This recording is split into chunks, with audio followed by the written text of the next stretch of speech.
Let's be honest, interest rates seem to just keep rising. Everything you're seeing in the media is about how the rates keep rising, but what can you do about it? How can you better budget for an interest rate rise? Well, that's what today's video is all about.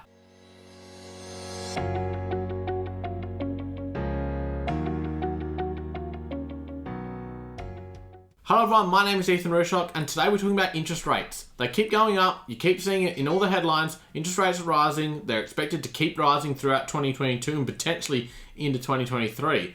So it's a really important time to ask yourself, if you've either got an existing loan or you're looking at taking on some kind of finance, how can you better manage that? So let's have a look. The current RBA cash rate is 1.85% as of the start of August. People are expecting this to go up potentially to 2.35% on the next rate rise, and potentially to go up even further for the rest of 2022. I'm not here to try and predict what they're going to happen. That's not for me, but you can definitely see that the majority of people are thinking we've still got a bit to go when it comes to rate rises. Now, straight away, people might be going, well, that doesn't sound like a high rate. That's not the rate you're going to pay on a typical home loan, for instance. So let's look at NAB, for example, here, and we can see that their current base variable rate is 5.2%.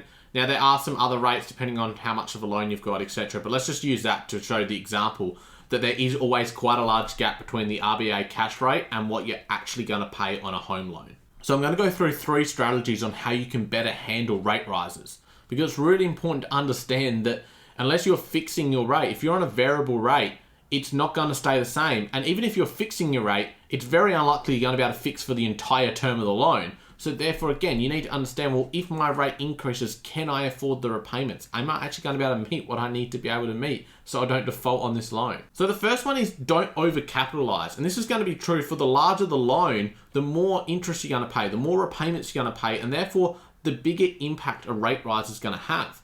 Now, obviously on something like a home loan, is that the more and more it becomes, the more this is going to impact you. This might not be as big an issue if it's talking maybe a personal loan between $1,000 and $2,000. But when you're talking about a home loan, you might be going, oh, maybe should I go for the $600,000 loan or the $750,000 loan? You're talking a significant increase in the loan, and therefore a rate rise is going to hit you hard. So the easiest way to not overcapitalize is to not spend more than what you need. So if you're looking at a house, try and get the best deal on it. Or do you really need that extra bedroom if it's just going to be a spare room and not be used? Like, you need to have a look at what are you actually paying, because each increase, those, like I said, if it's $700,000 and you're going to go increase by 10%, you're up to $770,000. You're adding an extra $70,000. And you can plug this through some calculators to see what the impact of that is over the term of the loan. The other thing to consider is that one of the reasons why the RBA may be trying to rise rates is to put a steady on house prices. So obviously if house prices stay steady or drop down, that's going to reduce your purchase price and therefore hopefully reduce your borrowing. The other way to reduce how much you're going to have to borrow is obviously putting more of a deposit. So the longer you can save, the more that you can put down, the less you're going to have to borrow, and therefore the less impact interest rates will have on you. So the second way to better budget for interest rate rises is to actually include a higher interest rate when you're doing your own budget. So when the banks work out your borrowing capacity, they will work on a higher interest rate than the current rates. So it normally might be 2 or 3% more that they're going to factor your borrowing capacity at compared to what the advertised rate is. But I think it's really important that you aim to do this when you're doing your own internal budgets. You should always be doing some kind of budget to work out how much can you afford to repay.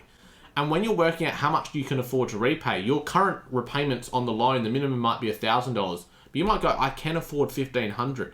So then you can work out, okay, on my current borrowings, what rate would that allow me to go up to? You might be paying 5% at the moment, but you can go, even if it got to 10%, I can still meet the minimum repayments comfortably. And this is a really good situation to put yourself in, because you therefore don't have to stress. If the rates are going up, you know you've already got that buffer room in your own budget. You can afford these without having to pull money from anywhere else. You know that I can meet the minimum repayment even if the interest rate is going up. But this leads perfectly into, well, what do you do during those times where the interest rate is lower? When times are going well, what can you do to get yourself ahead so that if those rates rise and they go beyond what you can afford, how can you put yourself in a situation where you're covered? So when things are going well, and in that example, we said, okay, we've got $500 spare. We know that our minimum repayment's $1,000. We know we can afford $1,500. What do we do with that other $500 in that meantime?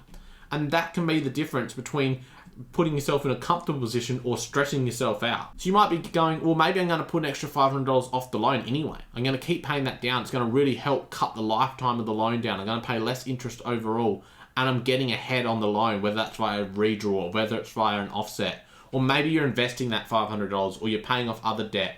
you're doing things that are going to put yourself in a better financial position overall, and therefore you're going to be better equipped when rates do rise. I see this is one of the areas where people go wrong the most, is that they just pay minimum repayments, or they don't have any plan and they just waste and they just pay down what they need to. Whereas if they were putting that extra away or doing something positive with it, rather than just wasting it, it's going to put them in a much better position down the track when rates do rise. It all comes down to budgeting and planning, understanding what am I actually going to borrow? Do I need to borrow that much? What rate am I getting? Obviously trying to negotiate the best rate, and then making sure you've got the buffer in. If you handle all those things, you'll be much less stressed during tougher economic times. I want to hear from you. What rate do you think we'll see by the end of 2022? Drop a comment down below, and while you're there, make sure you've hit that like button, hit the subscribe button, and I'll talk to you again on the next video.